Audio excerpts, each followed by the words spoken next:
Stone, I'm Rob. We are Sports Take. Appreciate you hanging with us on this December 26th. All right, Tone. So a couple things that need to be cleaned up, right?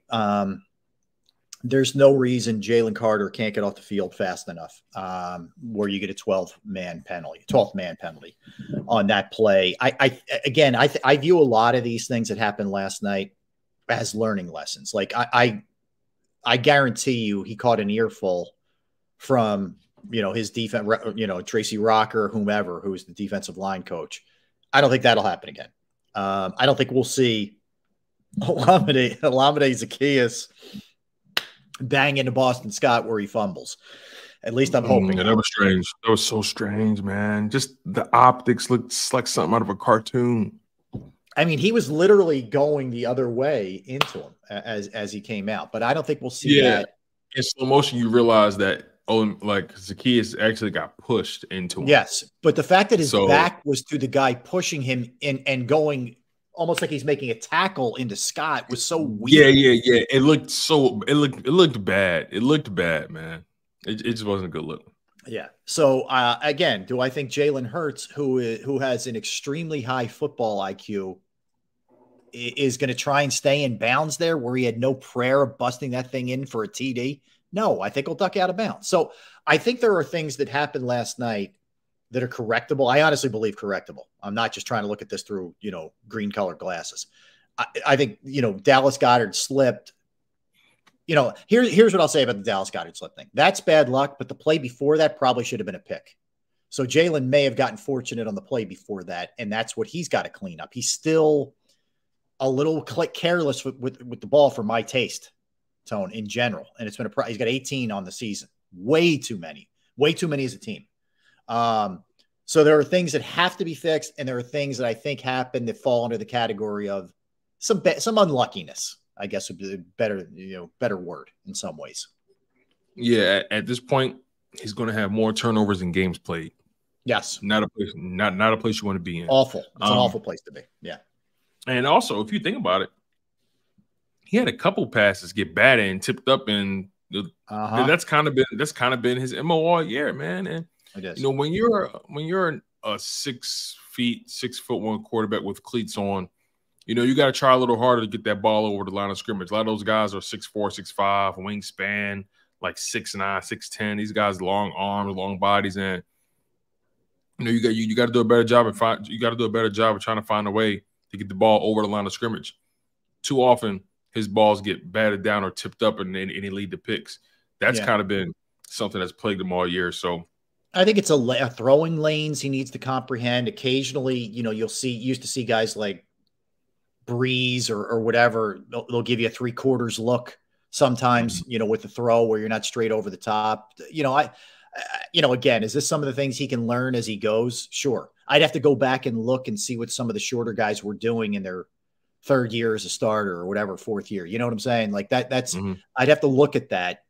But that's something that you're right. It's happened too often this year. And it's funny, after he had such a good year last year, we never brought up his size anymore. But this year, you're noticing it a little bit more than you did last year for sure. Yeah, because Drew Brees had a similar issue. Yes. Right. So if you notice in his throwing motion, he always ended up on his tippy toes when he threw the ball. Somehow, some way, he always ended up on his tippy toes. I think that could be something Jalen Hurts may have to revisit, in the lab, right? How can he avoid those batted down passes at the line of scrimmage? What can he do differently? Yeah. And maybe there's not so much he could. Maybe there's only so much he can do because of his stature, right? But overall, though, 18 turnovers on the season, unacceptable. I don't think any of us saw that coming.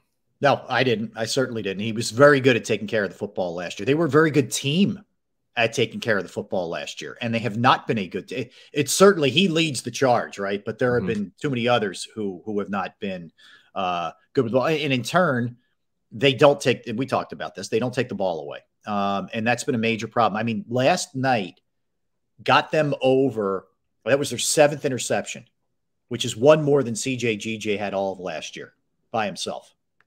So that's a problem when you've now played 15 games and you have one more interception as a team than CJ had by himself last year. That's a major problem. They don't strip but you watch how other teams are masters at that punch play. You won't see that from the Eagles, and some of this is the secondary is just not that good. So they're not getting good reads on balls. They're chasing a lot of times instead of anticipating. That's why with the picks. But you just don't see it in general. I mean, and the other thing you got last year was, and this is where I'll maybe get on Reddick a little bit. Reddick was great with the forced fumbles, with the strip sacks. Yes, he doesn't have any. Off the top of my head, I'm going to say 5 last year. He led the league in forced fumbles last year. That hasn't been there. That aspect hasn't been there for him this year. He's not the only one. Josh Sweat has been far too MIA for a long time. For me, they need more. I expected more out of him, but that team needs way more out of him than he's given them this year. So he's got to be better than he's been this season. So some of this stuff, again, I don't think some of this is end of the world stuff, and we've been seeing it all year. Last night there was some strange stuff that went down. That's all. Yeah. So I want to throw something at you, right? Please. It says here, Jeff Kerr put this stat up about 19 minutes ago. Shows the where is it? Shows the rushing numbers on first down in the last 2 games. Okay. DeAndre Swift, 24 carries, 130 yards, 5.4 yards per carry. Jalen Hurts, 5 carries, 39 yards. And Kenny Gainwell, 7 carries, 36 yards, 5.1 yards per carry. And this is the rushing numbers on first down in the last 2 games. Okay. So obviously Swift leads them with 24 carries. This is proof that Swift needs to be getting the ball more. Agreed. He had 20 touches yesterday. But think about that. He had 20 touches yesterday, 24 carries on first down over the last 2 games. I think Swift needs to be a huge part of what they do going into the playoffs. What do you think? I agree. It's been an issue of mine all season with them. I know there are certain people who cover the team who want to push back and tell you this is a passing league and this and that. My point isn't that you got to run the ball 50 times in a game. I do think it's a passing league, but to not utilize a weapon of yours, and I think Swift is a real weapon, whether that's running it or throwing it to him, is a problem. Like, they did a great job yesterday of giving Swift touches, and you see what he does when he gets touches. He is really effective for you. But there were too many games during that stretch where I just didn't think that they were getting the ball to him enough, either handing it off or throwing it to him in space. So I love it. I'm glad to hear those numbers. I hope the Eagles, are obviously they know every trend that there is, but I hope that they continue to see that and continue to utilize it, because the guy's too good not to give the ball to. Sorry. He's a really good player. Yeah, he is. Yeah, he's a solid player for sure. He's talented enough where you have to respect him when the ball's in his hands. He can, like we saw yesterday, he can turn a 2-3 yard loss into a 15-20 yard gain. So I think Swift is probably the unsung hero of this offense. Needs to get more touches, and then Dallas got. I think they entered that game last night honestly with a mindset of, okay, we're going to get Swift and Goddard the ball early, and then AJ and Smitty, you guys take over in our high leverage situations in the second half, so on and so forth. But I think what we saw yesterday is a sign in the right direction in terms of just taking what they give you and operating within those confines, and you can get a lot done, and then eventually some big plays can leak out over the top or whatever may happen. Just trust your personnel to take what they give you, and then eventually the big plays will come. Right. Agreed. I don't think that, I appreciate aggression. I do. I appreciate the ability to pop off a 70-yarder and what that can do to an opposing team. But I also think that the Eagles have gone a little overboard with that, trying to force feed things at times. And when you have the ability to small ball teams sometimes. They can do that. They can run it with Swift. They can dump it off to Gainwell. They can find Dallas Goedert. We saw it last night. They can do that kind of thing. It's there. You don't have to go deep all the time. You don't always have to be forcing things. And I'm hopeful that last night was a sign that they're kind of coming off of that, just deep all the time. That's what I hope. Yeah. Yeah, that's the best you can hope for. Remember, I said to you, this next stretch of games, Giants, Cardinals, Giants, it's not going to move the needle for either of us in terms of gauging them on the competition, right? That's not going to move the needle in that regard. But what they can hope for, can you establish balance or continuity or some kind of identity over these next 3 weeks? Something that you can take into the playoffs foundationally and have confidence in. Did they do that unequivocally yesterday? No, but I believe it was a step to see that the offense was patient enough against an inferior opponent. Because typically in those kind of games, you can go in and just think, oh, we're going to just throw the ball at these guys and just kill them in the air. They didn't take the bait, and they were, for the most part, patient with what the Giants gave them, and they ended up putting up 33 points by accident. So, yeah, I mean, let me put it to you this way. The players themselves recognize that they're not where they want to be. Like a direct quote last night from Devontae Smith. We have 11 wins, but we're not playing good football right now. As an offense, we're not where we want to be. It needs to be better from what I want to do. Whatever everybody else in here wants to do, where we want to be. And we're nowhere near that. So no, I'm not happy. Okay, that's the direct quote. This isn't Tone and I. That's direct quote from an Eagles player. Okay. Jalen Hurts. I think we're hungry. I think we're motivated, eager. It's just a matter of being together and committing ourselves to that excellence and chasing that. And that's being asked, you know, kind of where things are offensively. You know, and then Smith went on to say, you don't expect to have to talk and then everything is going to be clean. No, you're still going to have problems and things like that, but it's going in the right direction and we need to get going in the right direction. So, I mean, the players themselves see it. That to me is an encouraging sign. Like nobody in that locker room is kidding themselves that everything's fine. Thank God, because Lord knows if you ask certain fans, man, they think the Eagles, they think they shit don't stink. It's like, no. Yeah. And again, they see it, they feel it, they're in there. They know for a fact this thing is, they know this thing can fall off the rails rather easily. I always try to approach it like, all right, first off, what's my gut saying? And my gut is saying after that game was over, like, I'm not satisfied with this. They won. Yes, the objective was met ultimately, but they're not going to be playing the Giants in the playoffs. They're playing better teams. Exactly. So that's why I always try to look at it with the one eye. There's one eye here, and then there's one eye going here. So your eye here is, yes, they won. They went to 11-4. They got help. You know, all of a sudden, this thing's not out of the question. They get a bye week. Right. It wasn't a bad week overall. No, it wasn't a bad week because Cowboys lost, Niners lost, you won. Right. You had a good week from that regard. It's true. But here's the J-Lo but in this thing. If you don't take care of your own business, man, it won't matter. We can look around all we want. You know what I mean? Y'all heard that, right? We can look into the neighbor's house and we can look around with the telescope and the binoculars. Oh, this is great. But if our house isn't good, it doesn't matter. Hey, listen, man, that was a hell of a metaphor. I had to get it in there. I'll tell you that. I had to get it in there. Yeah. That's the only metaphor. That's the kind of metaphor you make when your wife's not home. Correct. You are correct, sir. Yes. But no, it's true though, man. I mean, it's just like for me, again, still 2 weeks to fine tune things. That's the way I view it. Like, you're not going in for an overhaul. You're going in to tweak some things here and there, fix some things here and there. And then hopefully the car's ready to roll 2 weeks when it gets real. That's it. I mean, that's the only other way I can look at this thing realistically with this team. Yeah.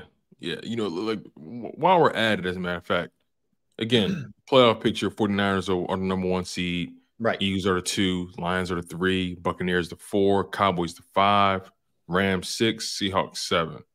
So the Cowboys' final 2-game stretch, Lions, Commanders.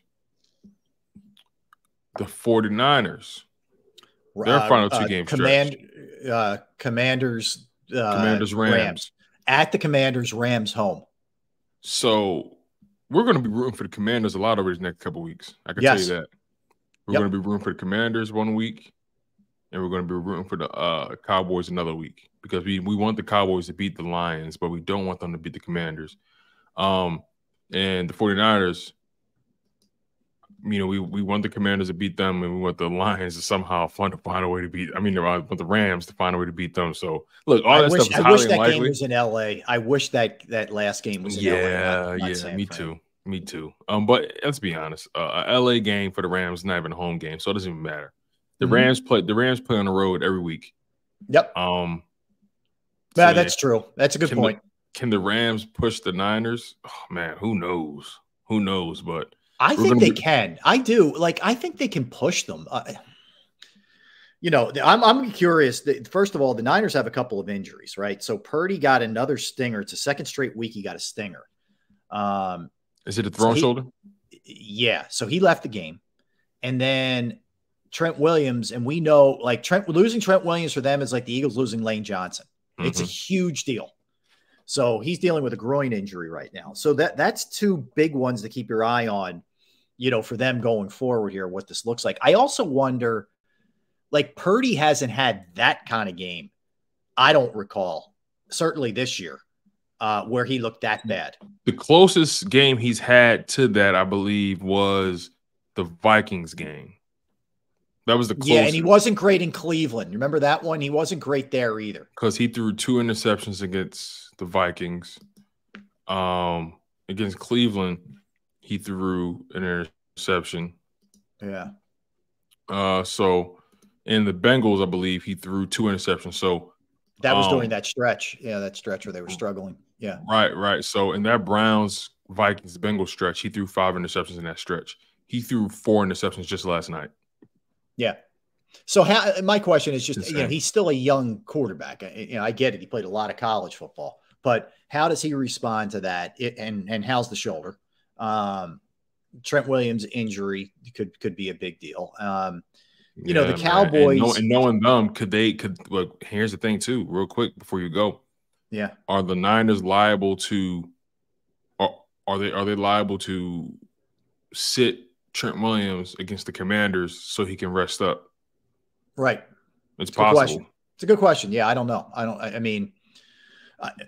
We'll see. Right. We'll see. I think that the other thing is, how are the Cowboys at all shook? I know it was 2 on the road. It wasn't at home, and they're great at home. 7-0. They should be though. They should be nervous because they're going to have to. Yeah. They're going to have to play at this rate. They're going to have to play the entire playoffs on the road at this rate. They should be nervous. They can't win. They're literally 2 different teams at home versus on the road. Yeah, they should be nervous. I mean, as Eagles fans, we're nervous for our own separate reasons, but for their problems, for their issues, they should be petrified. Yeah, if you ask me, because again, it's not like you just lose these close games. And granted, that was a close game they lost, but for the most part, you're not even the same team. You're nowhere near close to who you are or who you market yourself to be. They're Dr. Jekyll and Mr. Hyde when it comes to home and road games. Mm-hmm. Yeah, they are. And again, that Detroit game is home. But it'll be. They're going to drop 40 on Detroit. They're going to drop 40 on them. You think so? Yeah. That helps the Eagles. It helps the Eagles. I think Cowboys beat Detroit, and I know that we still got some time left before we can have to make predictions. But no, but I think that's they're going to beat them 40 to 28, 40-30. Watch. Good. It's actually good in this case. I would never ever say that normally, Tone, but this is what you need. If the Dallas wins and the Eagles win out, you're getting the 2 seed basically. So at worst, you could still even maybe get a 1. So that's a huge deal in that game. It's going to be hard for all of us to have to do it, but it's just a fact. That's how your rooting interest has to be in this game. The good thing is the way the schedule upcoming this week. So there's no Monday night game this upcoming week. So the week 17, and I can't believe we're in week 17, but the week 17 schedule, and I believe this is the last Thursday night game too. Jets Browns, but the Saturday game, there's only one Saturday, and it's Saturday night, and that's the Lions and the Cowboys. So you'll be able to just kind of lock in on that one. And of course, we have the rare Eagles 1 o'clock game coming up this week too. But you'll be all over that game. You'll be all over the 49ers Commanders. Obviously that's going to be a big one. as well. But they're the, the three teams you're looking for are the Lions, the Cowboys, and the 49ers right now. That's it. A question. Yeah. If Dallas loses to Detroit and the Eagles win on Sunday, doesn't that lock up the NFC East? Yes. Yes. I would like to. I would like to think that. I mean, that's pretty accurate, right? That sounds right. Let me see if I pull it up. Because right now, Eagles are 11-4. Cowboys are 10-5. If the Cowboys lose, that would make them 10-6. Eagles win, that puts them at 12-4, leaving only one game left. If the Eagles even lose, that would if the Eagles lose the final game, that would put them at 12-5. If the Cowboys win their final game, that'll put them at 11-5. That's right. I'm sorry, that'll put them at 6. 11-6. 11-6. Yep. So yeah, right. 12-5. Yeah. So if the Cowboys lose against the Lions, and Eagles win, they win the division. But the Lions might take that number 2 seed as well. That's correct. So you got the Lions because of the two teams that they're playing to close it out. So yeah, the scenario for the 1 seed is Eagles win out, Niners lose either of their last 2, Dallas beats Detroit. If that happens, the Eagles get the 1 seed. Win out, 1 loss by 49ers, Dallas beats Detroit. They're in. They're the 1 seed. So it could happen this weekend. It could.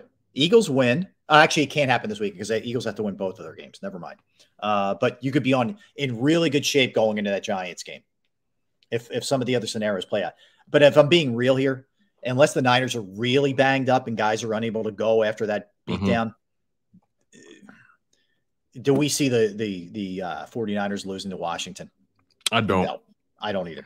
Washington has packed those bags, man. That thing is over. Giants will give you a little bit of fight as bad as they are. I'll give them props. Washington's just terrible on so many levels. I wonder, let's bring this up while we're talking about it. Do you think that there's so much stink on the way that this Washington season is ending that it hurts Bieniemy at all? Or do you think they're bright enough there to look at it and say, he came into the middle of a mess? That's how do you think they view that? That's a good question. I can't blame Bieniemy for the way this team has been over the past several years. I mean, he walked I don't mean years past. I mean, just like the way this year is kind of plummeting. Like they have dropped 6 straight. They were competitive against the Jets, but whatever. I mean, they've lost 6 straight. Yeah, you're right. They're probably going to lose 8, by the way, Tone, because they have San Fran and Dallas to close it out. They may not win a game. They may lose their last 8 games of the season. And they haven't really been competitive. No. So, yeah, man, this could be a situation where they clean house. But the one thing on Bieniemy's side for this season is how he's rebuilt Sam Howell. Sam Howell right now, if I'm not mistaken, I think he's top 5 in passing yards in the league. So that's pretty – actually, no, he's not top 5 anymore. I take that back. Wow, his numbers are actually taking a step back. Yeah. So he was on pace for throwing for like 4,500 yards. Yep. Now he's only thrown for 3,600 on the season.